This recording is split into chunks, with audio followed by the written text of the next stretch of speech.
Bienvenue dans les replays de Family-Maliste. En cette fin d'année, j'ai décidé de prendre un petit break que j'estime bien mérité afin de me ressourcer un peu et revenir de plus belle avec de nouveaux épisodes mi-janvier. D'ici là, je vous diffuserai les épisodes qui vous ont le plus plu cette année, alors bonne écoute ou bonne réécoute. Et n'oubliez pas que si ces épisodes vous inspirent à désencombrer votre intérieur, il reste des places pour mon accompagnement à distance et en groupe qui commencera le 24 janvier. Toutes les infos sont en bio. À moins que vous n'ayez la passion du tri, de la vente en ligne et des tours à la déchetterie, si vous voulez vivre avec moins de façon pérenne, il faut prendre le mal à la source. Certes, l'encombrement n'est pas forcément dû aux achats trop nombreux. Il se peut que vous n'achetiez pas grand-chose, mais que vous gardiez absolument tout ce qui passe le pas de votre porte. T-shirts d'entreprise, magazines et stylos offerts par la banque inclus. Mais il faut dire que dans la plupart des cas, les achats sont un facteur, si ce n'est déclenchant, en tout cas aggravant des niveaux d'encombrement de nos maisons. Si vous avez essayé de faire du tri des dizaines de fois, mais que malgré vos efforts déployés et les sacs entiers de surplus sortis de votre maison, le bazar revient toujours, que vous ayez l'impression de faire du tri sans fin, cela vaut sans doute le coup de se poser et de voir s'il n'y a pas un souci d'achat. Voilà comment je suis arrivée à ce constat pour nous et surtout voilà comment j'ai réussi à relever la barre en 2 étapes. Alors je dis je parce que mon mari lui n'a jamais eu de problème d'achat. Il achète quasiment rien, que ce soit pour lui, la maison ou les enfants. Si c'est pas utile, il n'achète pas. Clairement, le problème d'achat venait de moi. Alors l'étape 1 pour commencer à acheter moins, c'était de faire l'état des lieux. Ce bilan, je l'ai fait pendant mon tri ultime, comme j'aime bien l'appeler, parce que c'est le dernier gros tri de la maison que j'ai fait, et c'est celui qui nous a remis une fois pour toutes dans le droit chemin.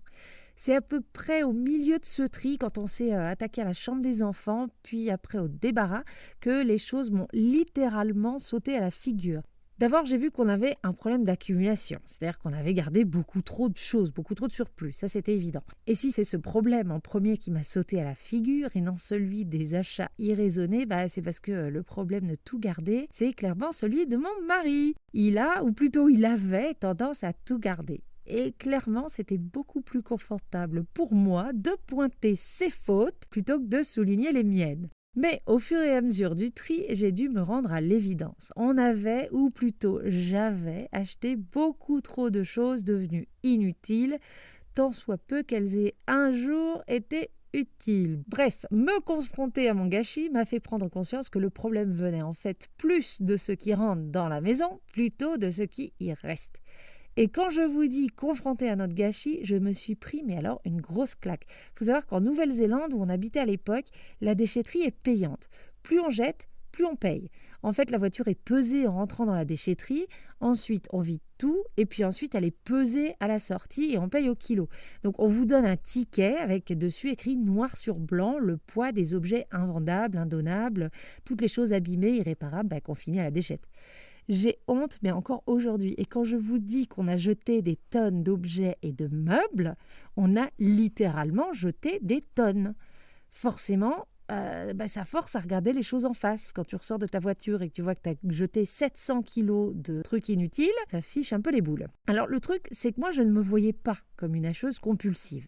Déjà parce que pendant des années, faute de moyens, je ne faisais pas les magasins pour le plaisir. Et pourtant, il a fallu admettre que j'avais dépensé plus que de raison. Des centaines et des centaines d'euros qui dormaient maintenant dans une déchetterie. En plus, on paye pour la déchetterie. Donc, je les avais achetés 2 fois, en fait, tous ces objets. Alors, à regarder ce dont je n'avais plus besoin, quand j'ai regardé ce qui allait aller dans la voiture pour ensuite aller à la déchetterie, et ou aussi les choses que j'allais vendre ou donner, une chose m'a sauté à la figure. Depuis que j'avais emménagé dans une maison avec 5 magasins de seconde main à moins de 5 minutes à pied, les choses étaient parties en cacahuète. À commencer par ma garde-robe, celle des enfants, notre placard à chaussures, les jouets et les peluches. Mon grand garçon a eu, je crois, jusqu'à 10 paires de chaussures, donc 8 Converse, débile. Mais bon, c'était pas cher. Bref, j'ai donc identifié les coupables et je me suis penchée sur mon comportement d'achat. Si vous aussi vous avez des soucis pour contrôler vos achats, je vous invite à faire la même chose. Voilà ce que j'ai découvert. Si ma honte peut vous aider à identifier certains comportements chez vous, ce ne sera pas totalement perdu. En fait, j'ai acheté autant dans ces magasins pour plusieurs raisons. La première, c'était, comme je vous ai dit, la proximité et les horaires d'ouverture qui faisaient que je pouvais y aller souvent. Le deuxième effet qui se coule, engendré par cette proximité, c'était que je pouvais y aller rapidement, sans les enfants, et que c'était devenu un peu une manière de prendre du temps pour moi, loin de la maison, à faire quelque chose que j'aimais bien. C'était une manière de faire une pause dans mon quotidien entre les enfants et le travail, en gros. Effet aggravant, le seconde main n'étant pas cher, je me justifiais en me disant que si par hasard cet objet devenait inutile, je pourrais le redonner et puis j'aurais juste fait un don à une assoce par le biais de mon achat. Ça, c'est vraiment la meilleure blague de tous les temps. Je n'ai jamais rien rapporté qui était devenu inutile, vous imaginez bien. Enfin, je l'ai fait après le tri ultime, mais en attendant, j'avais jamais fait ce que je pensais faire. Si c'est inutile, je le ramène la semaine d'après. Et la dernière raison, c'est que j'adorais montrer à mes collègues les trouvailles du week-end en termes de vêtements. Clairement, ça flattait mon ego. J'ai dit la dernière chose, mais il y en avait encore une. La dernière chose que j'ai pu identifier en termes de comportement d'achat superflu, c'est que j'achetais souvent parce que j'avais du mal avec le vide.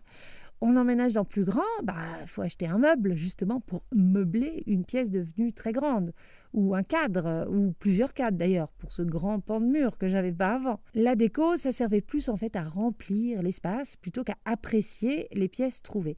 Si je voulais acheter moins, il faudrait aussi que j'apprenne à vivre avec plus de vide, à ne pas essayer de remplir chaque recoin de la maison, chaque mur à disposition. Ça, c'était vraiment pas facile. Je vous invite donc à faire la même chose. Regardez ce que vous achetez en trop en faisant l'analyse de ce que vous jetez, donnez ou vendez. Donc, regardez vraiment dans tous ces sacs et essayez de savoir pourquoi, quand, comment vous achetez ces choses-là. Est-ce que c'est pour tromper l'ennui le soir que vous surfez sur Vinted? Est-ce que c'est pour vous vider la tête que vous passez dans votre boutique préférée en rentrant du travail? Est-ce que c'est pour rester à la mode que vous accumulez les pièces de vêtements ou les accessoires? Il y a des raisons pour lesquelles on achète trop et si on veut acheter moins, il faut les identifier pour remplacer ces comportements-là par d'autres. Donc ça, c'est ce que j'ai fait et c'était la deuxième étape. Remplacer mes mauvaises habitudes. Alors j'ai vu que c'était les mardis et les vendredis après-midi que je faisais quasi systématiquement les magasins de seconde main, parce qu'ils étaient dans ma rue et je finissais le travail avant la fin de l'école des enfants, ces jours-là. J'ai donc dû remplacer cette habitude par une autre. Si le but c'était de passer du temps pour moi avant que les enfants ne rentrent, eh bien il a fallu que je trouve d'autres choses à faire. Donc sur mon vélo, sur le chemin du retour, je planifiais ce que je pouvais faire en revenant de la maison. Lire un livre, jardiner, réparer un truc, faire un gâteau, faire des recherches internet, faire mes papiers, passer des coups de fil. Quoi que ce soit, il fallait que je planifie quelque chose de précis, tant qu'à faire que j'apprécie à faire et qui m'emmène loin de ces fichus magasins. Donc j'ai remplacé le vide des magasins par autre chose. La deuxième habitude à changer était de remplacer les achats spontanés. Je dis spontanés parce que j'irai pas jusqu'à dire que mes achats étaient compulsifs, mais j'ai dû les remplacer par des achats réfléchis. Pour ça, j'avais plusieurs techniques. Si j'allais toute seule dans les magasins, je me disais d'abord à voix haute, très important, ce que j'allais y chercher. Alors, on a l'impression d'être un peu folle, mais je vous jure, de dire les choses à voix haute, c'est très différent que de les penser. Si je n'avais pas prévu d'acheter cet objet, je ne l'achetais pas. De nos jours, cette habitude, ça ressemble plutôt à une liste que mon mari a dans son téléphone. Il marque tout ce dont on aurait besoin si on tombait dessus dans un magasin de seconde main. Oui, vu qu'on achète tout de seconde main, on ne peut pas aller acheter tout de suite quelque chose qui nous plaît. Des fois, on met du temps à le trouver. Cette habitude, clairement, nous a sauvé la vie quand on arrive en Suisse et qu'on a dû entièrement meubler et équiper la maison en seconde main, parce que sans cette liste, je crois qu'on aurait sans doute beaucoup plus d'objets chez nous aujourd'hui. On se serait laissé tenter par pas mal de choses pas chères. La liste de courses chez nous ne se limite donc pas au supermarché, c'est pour tout. Si on a besoin, on note. Alors, à l'époque de mes changements d'habitude, notamment de mes habitudes d'achat, je ne connaissais pas la méthode Bisou qui vous aide à vous poser les bonnes questions avant de faire un achat. Si vous n'êtes pas familier avec cette méthode, j'ai un épisode bonus qui vous explique ce que c'est, donc je ne vais pas la réexpliquer. Mais j'ai fait ma propre méthode un petit peu. J'ai appris à me poser des questions qui faisaient sens pour moi avant de faire un achat. Je les partage avec vous et vous inquiétez pas, je les reprends dans ma fiche méthode si vous pensez que ça peut vous aider. Les voici. Donc voici les questions que je me pose. Combien de fois je vais l'utiliser ? Quel est le vrai coût de cet objet ? En gros, est-ce qu'il y a des coûts cachés comme les accessoires ou les frais liés à son stockage ou à son utilisation, comme par exemple des piles ? Où est-ce que je vais le ranger ? Est-ce qu'il va durer ? À quoi ressemblera sa fin de vie ? Et ces questions, je me les pose maintenant sans y penser en fait. En moins de 2 secondes, je fais la liste dans ma tête. C'est un pli à prendre. Mais au début, je me les disais vraiment de manière consciente. Je crois que j'avais même un fond d'écran que je m'étais fait avec des questions pertinentes à me poser avant de faire un achat. Donc j'étais allée assez loin. Et enfin, dernière technique, infaillible pour moi pour acheter moins. Ça, c'est un réflexe que j'ai maintenant. J'imagine les choses qui me tentent d'acheter hors de leur emballage et je les visualise par terre dans le salon ou dans la chambre des enfants. Quand je me vois déjà souffler et me prendre la tête avec les enfants pour ranger le dit objet, ça me calme tout de suite et je repose instantanément ce que j'ai dans la main. Je les imagine aussi dans une décharge, parce que ce soit dans 1, 10, 30 ou 80 ans, ils vont bien finir par y aller à la décharge. Là aussi, savoir que j'achète un futur déchet, ça me calme tout de suite dans mes envies. Et alors, aujourd'hui, quelles sont les conséquences de tous ces changements d'habitude ? Déjà, je fais plus les magasins juste par plaisir. C'est juste sorti de ma vie. Je fais juste d'autres choses pour le plaisir, ne vous inquiétez pas, je ne suis pas malheureuse, pas besoin de m'envoyer un hélicoptère. La plus grande conséquence, c'est qu'on a pu maintenir notre mode de vie minimaliste et qu'on n'a jamais fait de nouveaux désencombrements. Alors on fait des tris saisonniers, des tris réguliers qui prennent moins de 30 minutes de temps en temps. J'ai aussi pu tourner mon attention vers tous les objets qui rentrent par effraction car ils étaient noyés dans la masse de ce qui rentrait chez nous. J'ai pu les identifier et mettre en place des habitudes pour les gérer aussi. J'en ai d'ailleurs fait un épisode sur les objets qui rentrent par effraction. Je vous invite à l'écouter si vous ne l'avez pas encore fait.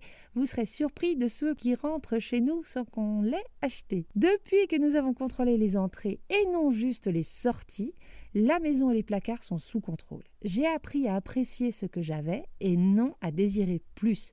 Il y a du vide dans les pièces, il y a du vide dans les placards, sur les meubles, et on prend ce vide comme des respirations dans la maison et non des manques. Je ne peux que vous inviter à analyser vos achats et à les réduire si vous voulez vivre mieux avec moins, plus longtemps. Je vous jure, ça marche et ça change la vie. Et voilà pour le replay du jour. J'espère qu'il vous aura plu à écouter ou à réécouter.